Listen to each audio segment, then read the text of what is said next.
chalk paths, carving time in lanes.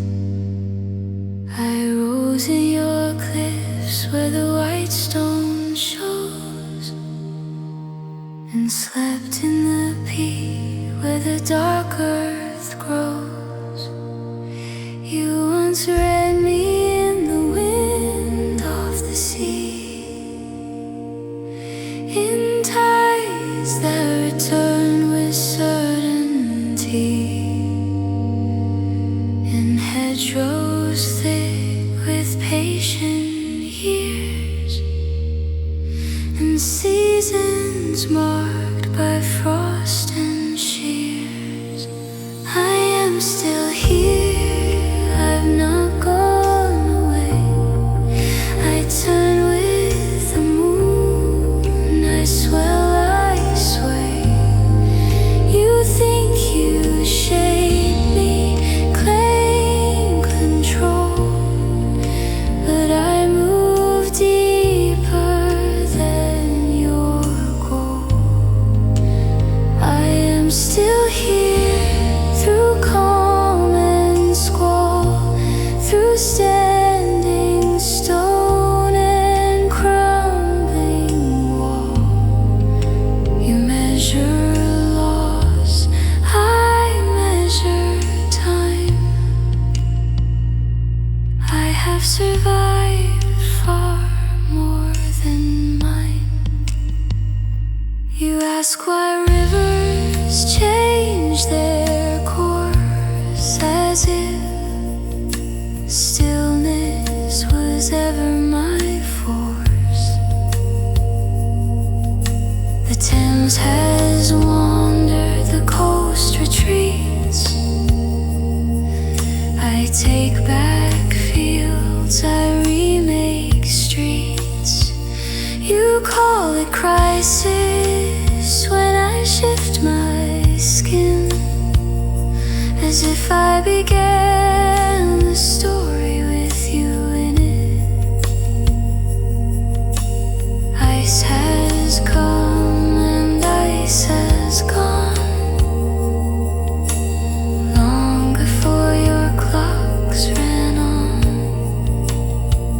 You learned my signs once, cloud and crow, when to plant, when not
I'm still teaching.